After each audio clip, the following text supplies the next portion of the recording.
Hey y'all, I get some questions and I keep getting more questions on mainly people just trying to find good hogs. It's really frustrating for some people. I want to start this off by the breeds to stay away from. Kind of the big thing I keep seeing posted all the time are these pigs that got coon in them.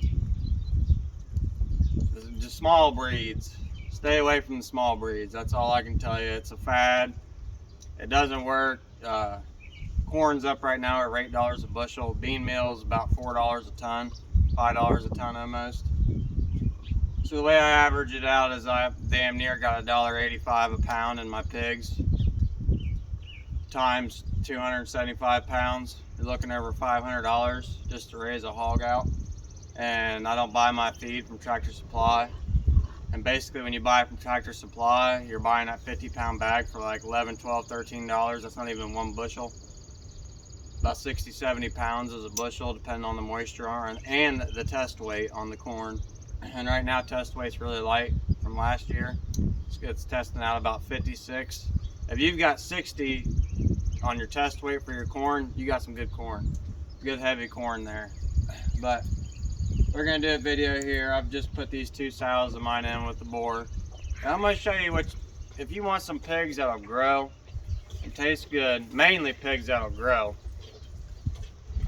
These are the ones that do good. I finished these hogs out in about 7.5 months. 7 months, 7.5 months. Maybe I can get the, if I step in here. I use the nipple for the barrels in the summertime. In the wintertime, it's hectic trying to keep your waters frozen. You're gonna break ice every day. It doesn't matter. We did it every day this winter. It's kind of a pain. You can put your heaters in there and the nipples, but the nipples freeze. Especially if you only got 2 or 3 hogs like this, your nipples are going to freeze up. This boar right here is Chester White Hampshire cross.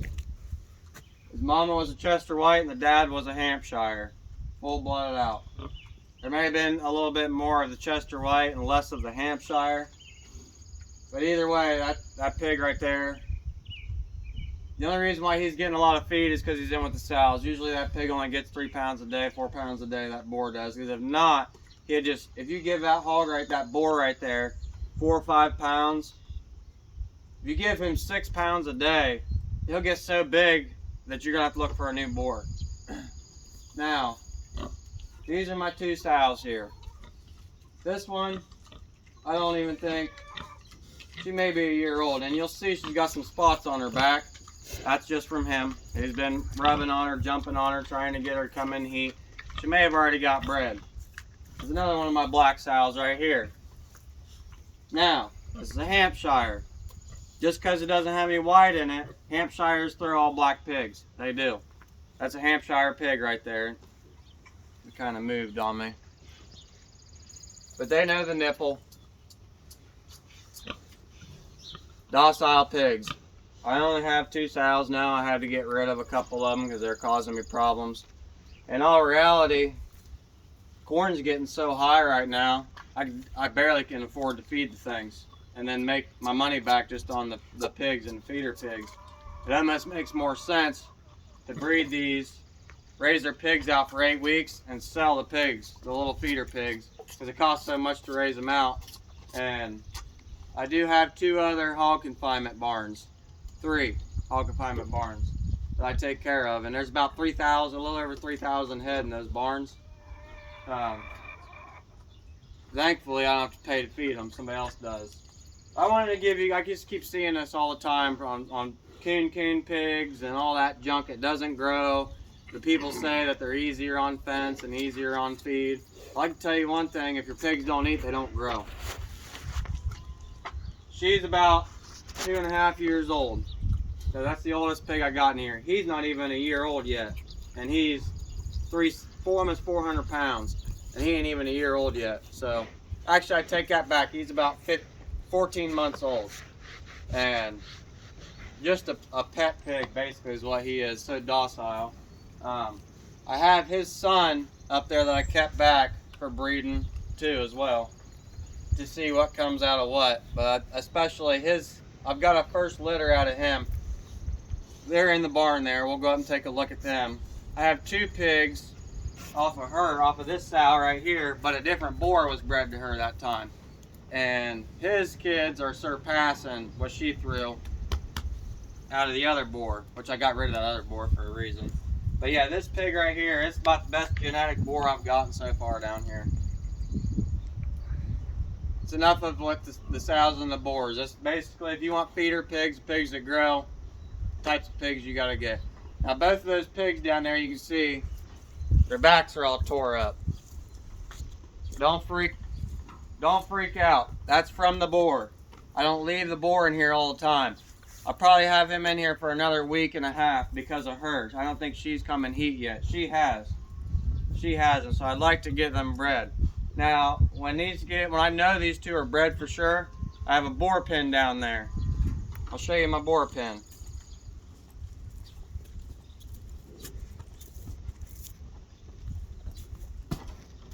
Now I got electric wire on the inside of this fence. You need electric sometimes. Nothing around here I cleaned up for you guys to see.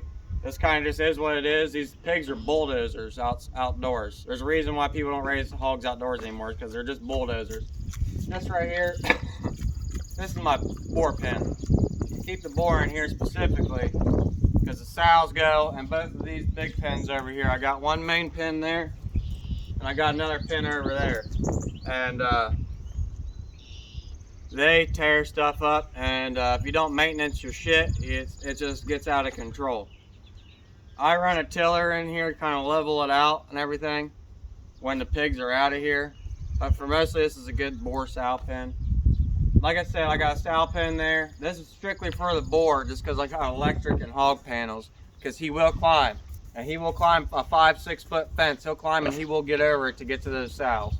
So it's important that you got a secure barrier, a permanent fence.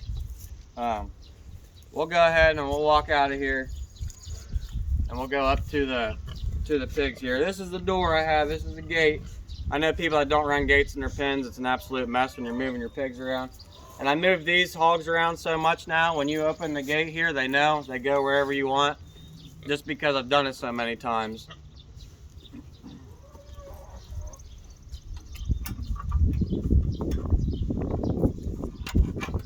And another thing, always make sure that your gates open away, because your pigs are going to come up and push against the gate. And if your gate opens that way, they're going to push it open.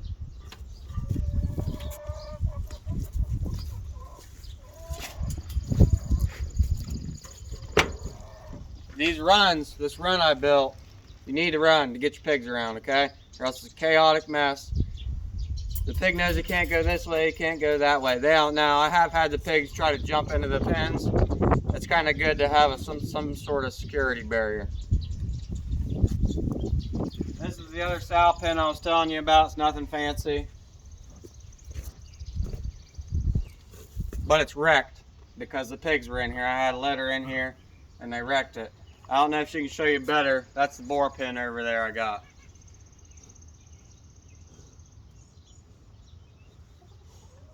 Most of my shelters are 6x8s. That one over there is 8x8.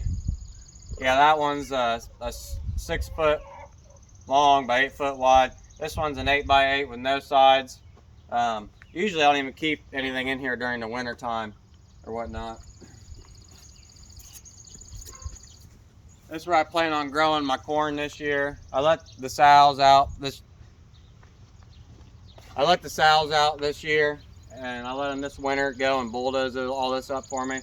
And I have manure in the pits in there that I took out here to grow the corn to feed the pigs. It's very nice to grow something to be able to give back to the pigs to save you on your feed bill.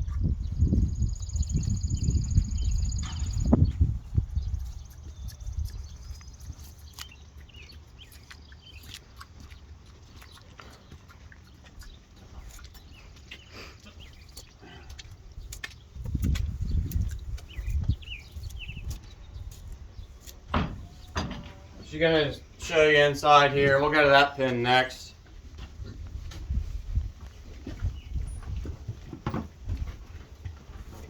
Now when I mean pit, is I mean their poop goes below those cracks and fills up. And then when it comes time that pit gets full, the board's just set in perfect. I got them cut perfect to where I just take them out one by one. And then when it comes time to get the pit, usually I round up a couple guys. Usually it's my best friend Jeremy. He comes up and does this, which, thank you, Jeremy. He comes up and helps me clean this stuff out. Now I have this feeder right here, which this is called a wet dry feeder, which means that there's got nipples into the bottom of it. I am not a fan of these wet dry feeders at all, but it's here and I still use it. It's got a PVC pipe on the side here where you hook the hose up to, and then they can. Problem is with these wet dry feeders is these pigs will get bored and they'll come up and they'll just smack the nipple, and then the water will leak into the pans, and then you got to come in and scoop the stuff out of the pans because it gets wet and the pigs don't want it anymore. So right now, the wife will probably have to step in here and she'll show you this feeder that I got them on for weaning.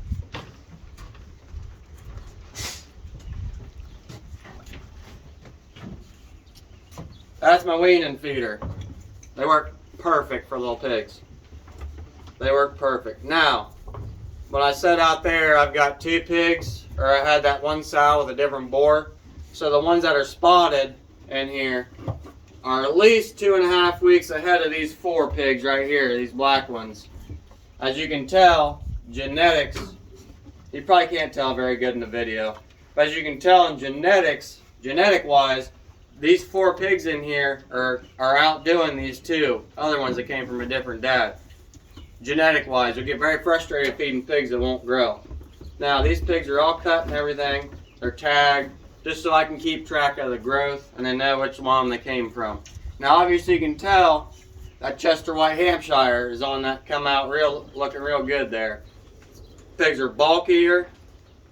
They're more cleaned out. We have a nipple in here as well on a barrel.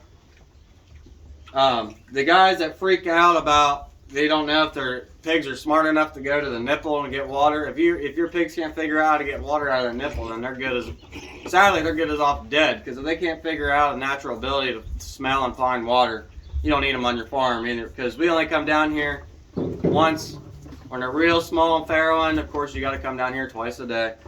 We usually only come down here once, so we don't have a bunch of time to figure all that out. Now, I got a special ration in these guys for their feed.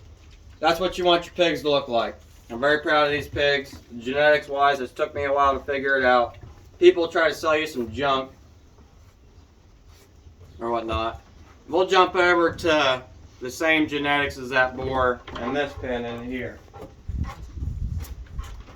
Now, before she shows you this, I have a rule on this feeder here, on these types of feeders here, which is not an outdoor feeder. I have a rule. The wife knows this as well. Do not leave your gate open up all the way. Basically, it's an 80-20 rule. When they're smaller than this, you want 20% in the pan, okay? You want 20% left in the pan. When they get to the age they are now, you only want about 5 or 10% left in the pan on the bottom of the feeder, or else they're just wasting and sifting feed. But I'll go ahead and I'll let her show you this.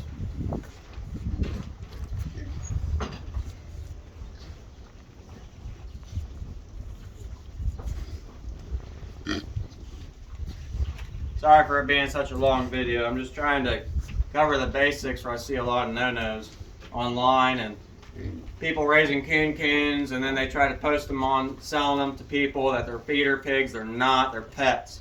They're not meant to be fed out and raised. I also got, these are supposed to be farrowing pens. When I cleaned out the pit, I haven't put everything back together yet because the pit was so dang full. I kind of got that one slapped back together. This is another farrowing stall.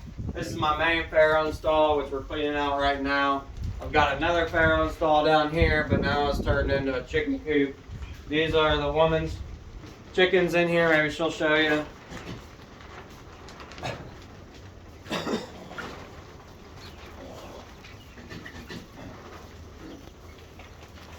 Doesn't take anything special. You want to know if I have any problems with predators. The good thing about these pigs is raccoons and possums and skunks, they want nothing to do to be around hogs. Now you'll have coyotes and foxes come up, they don't care about the hogs. But the coons and stuff, they hate hogs. They really do. They're the same size. And I'm telling you, a coon wants nothing to do with these pigs at all. That's kind of how I got it set up. I can't really tell you much more about the breeds other than what I've got down there and what works for me. And I'm trying to maybe show you guys and tell you guys to stay away from them bad breeds, as in the coons and wattles and mulefoots, and just kind of stay away from them. They ain't growers. They'll grow out in a year, and if that's the case, you might as well go get you a steer, because the meat's better. Beef is awesome. Pork has a lot of fat in it, you know what I mean? So, hope you guys enjoyed this video. And then one more thing.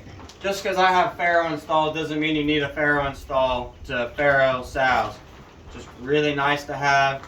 They're in a controlled environment. They can't go anywhere. When you have them outside, when they're a couple days old, anything can happen. You get a slight wind that comes through or a draft, and pigs can just go down and get sick in a matter of hours. If you're not there to treat them or do anything, then you lost your pigs. When I have them in here, they're controlled. They can get away from mama.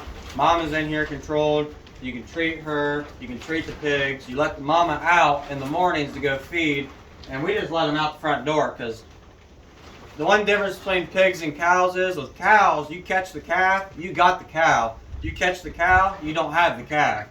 With hogs, if you got the babies, you got the mom. If you have the mom, you don't have the babies. That's the difference between hogs. It's complete opposite. So we let them out, and if you really want your sow to come back, you just grab a hold of one of them pigs by the legs. They'll start squealing. That mom will come running right back into here, and that's how we catch them. But it's good to get the mom out of here to exercise, get away from the pigs. The pigs really stress her out, believe it or not, by always trying to get milk off of her. It's good to get them out of there. Hope you guys enjoyed this video. Have a good one.